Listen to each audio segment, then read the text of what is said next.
I also want to kind of shift here a little bit.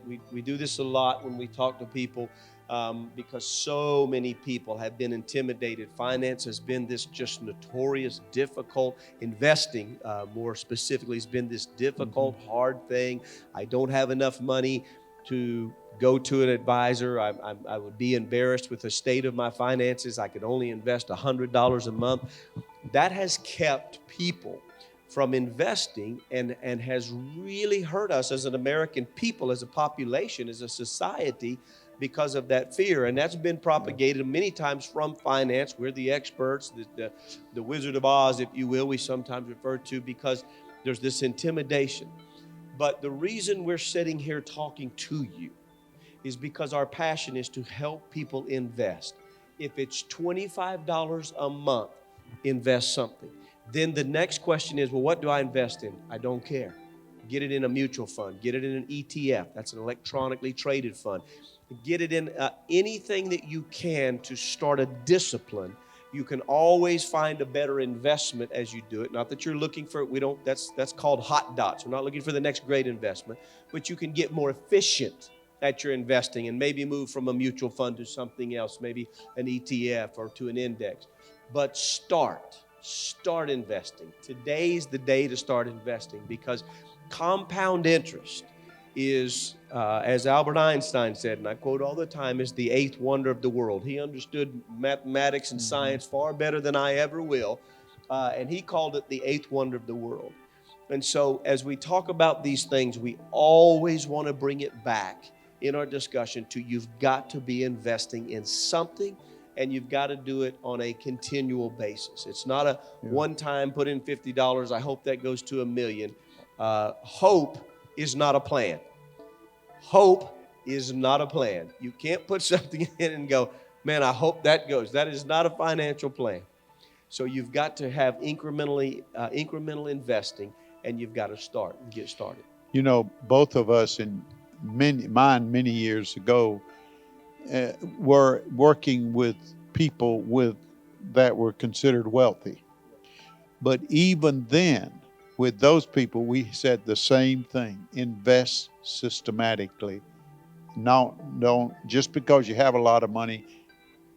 Again, the discipline of doing it. I had people that I would say, invest $2,000 a month or whatever, $3,000, but put it here and let it come out of your account, and don't wait one until you're ready, because it doesn't matter, small or big, it's the same principle. Yeah, the principle is the same. It's only the amount.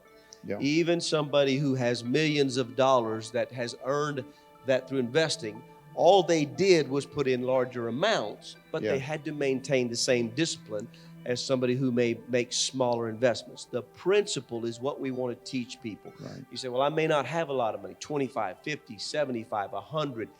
That will make, the sooner you start, the bigger impact that will have, the more runway you have for compound interest to do the heavy lifting when you're in retirement. And that's what you want. That's when you need help, when you're not able to work and you say, I need assistance.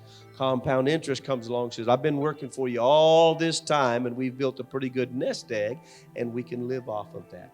So if you may be sitting here and say, well, I'm 55 years old, start at least something to investing, because one of the things I tell people, and I mentioned this, I think, last time when we were talking, one of the biggest differences that I learned, I grew up very, very poor, great family, very hard work ethic. I was sharing some stories. I just recently traveled back where I grew up in Idaho, and learned a great work ethic on the farm, and I loved that, and I wouldn't trade it.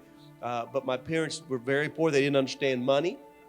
They taught me a great work ethic. And so I grew up in many ways with a poverty mentality. And sometimes people get, well, that sounds harsh or mean. No, it's just that I didn't understand money. I didn't understand poverty, as I've said so many times, is not the state of not having something.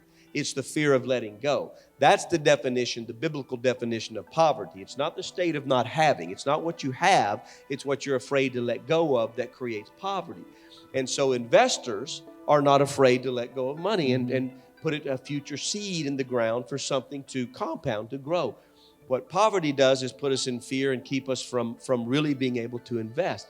And as I've studied through the years, as I've walked out my journey, and I'm learning to get better and not think in terms of poverty and release, because that's an anti-biblical.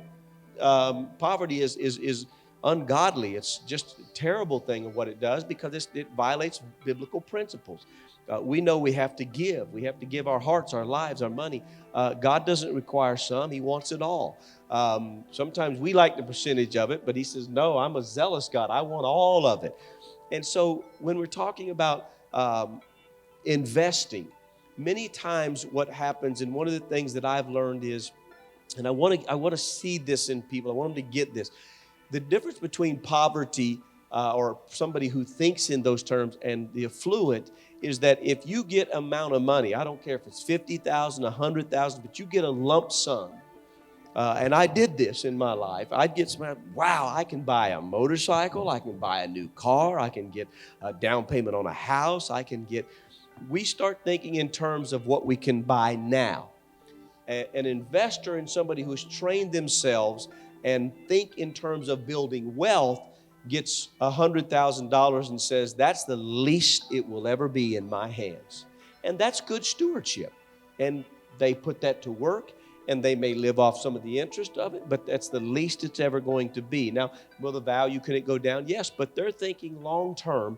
I want to invest, and I want that to grow, and I'm going to live off of it and give it to my kids and my grandkids and my great-grandkids. That's biblical thinking to me, and how we have to do it. It's the old expression, man at work, money at work.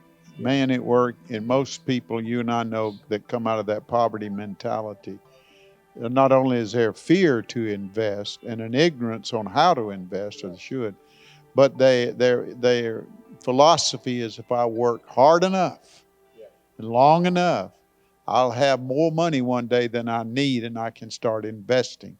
And we've said it many times, you and I, in these conversations. We keep going back in full cycle, but we hope to make the impression that investing is systematic. You don't start it one day, you start it now, right where you are. And you bring a great point to that, Dr. Crum. That's really an emotion. When we say, one day I'm going to get enough, and it's back to, as I said, that's hope. And hope is a beautiful thing. Don't misunderstand me, but hope is not a plan. I have hope, and my hope should lead to a plan. I have hope. It causes me to an action. It should. But hope in itself, particularly when we're talking about investing, and one day I'm going to make enough money, that's leaning more on my emotion than it is a plan.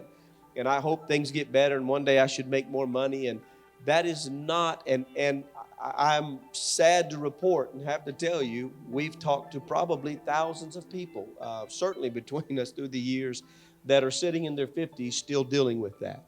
Now, let's use that kind of as our segue into something else that I'd like to talk about a little bit, and you know a great deal about, which is debt.